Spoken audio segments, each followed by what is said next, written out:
আমার স্ত্রী আমার সাথে থাকলে কখনো মাতৃত্বের সুখ পাবে না, তাই রিপোর্ট পাওয়ার ঠিক 2 ঘন্টার ব্যবধানে সে আমাকে রেখে চলে যায়।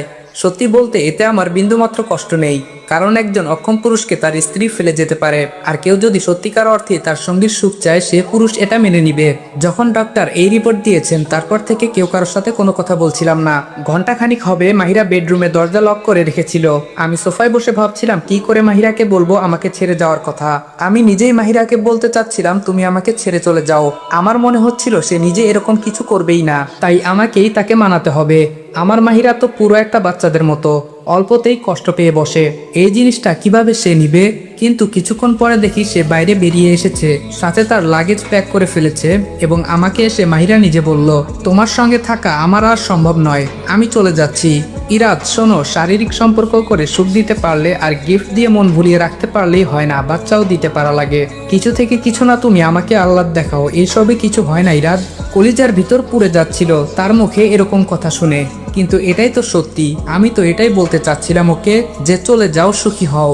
তবুও কেন এত মন জ্বলে যাচ্ছিল, এখন যে আমার শক্ত হতে হবে। এতে সে থেমেছিল না, আরো নানান কথা আর অভিযোগ তুলে ধরছিল সে। আমি সব চুপচাপ শুনছিলাম মাথা নিচু করে। বরাবরই মাহিরা অভিযোগ করলে আমি মাথা নিচু করে শুনে যেতাম। ওকে যে অনেক ভালোবাসি, কখনো কষ্ট দিয়ে কথা বলতেই পারিনি। আজও তাই করছিলাম, কিন্তু কষ্টটা তখনই লেগেছিল যখন তার মুখেই জানতে পারলাম সে আমার সাথে থাকা অবস্থায় পরকীয়ায় লিপ্ত হয়েছিল। মাহিরা বলল, আমি তামিমকে ভালোবাসি, এখন তোমার প্রতি আমার আর কোনো রকম ইন্টারেস্ট কাজ করে না ইরাদ। আমি বললাম, মাহিরা তুমি একজন বিবাহিত নারী, কি বলছো এসব? মাহিরা বলল, এখন কিসের বিবাহ আর কিসের কি, একটা সংসার বেঁধে রাখতে হলেও বাচ্চা লাগে। আমাদের কোনো বাচ্চা নেই, আর না আমার আছে কোনো পিছুটান। তোমার মতো একটা পুরুষের সাথে আমার থাকার আর কোনো ইচ্ছে নেই। সারাদিন যখন কাজে ব্যস্ত থাকতে আমাকে সময় দিতে পারতে না, তখনই তামিম ছিল আমার জন্য, ওর সাথেই আমি সময় কাটাতাম। আমাকে সে ভালোবাসা দিয়েছে, তাই আমি আজকে শুকরিয়া করি আল্লাহর কাছে, সে আমাকে সত্যিটা বলার সাহস আর সুযোগ দিয়েছেন তিনি। এগুলো বলে সে চলে গেল, একটা বারও পেছনে ফিরে তাকাইনি। আমি মাটিতে বসে পড়েছিলাম। মাহিরার কথায় আমি বাকরুদ্ধ হয়ে গিয়েছিলাম। সেই মুহূর্তের কষ্টটা কাউকে বলে বোঝানোর মতো নয়, কারণ একদিন 2 দিন তো নয়, আমরা তো 2 বছর প্রেম করে বিয়ে করেছিলাম। 2.5 বছর আমাদের বৈবাহিক সম্পর্ক ছিল। ভালোবাসতে তাকে আমি কখনো কার্পণ্য করিনি। তার বলা প্রত্যেকটা কথা আমি শুনেছি, তাকে খুশি রাখার চেষ্টা করেছি সর্বদা। তারপরেও কেন সে আমাকে এভাবে ধোঁকা দিল? আমার ভালোবাসায় কি কোনো কমতি ছিল?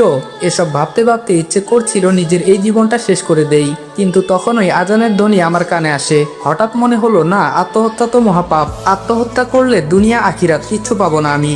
নিজের জন্য না হলেও তো আল্লাহর ধর্মকর্ম করার জন্য আমাকে বেঁচে থাকতে হবে, না হলে যে আমার মৃত মা বাবার আত্মা কষ্ট পাবেন। পুরোপুরি 3 মাসের প্রসেস আজকে শেষ হলো।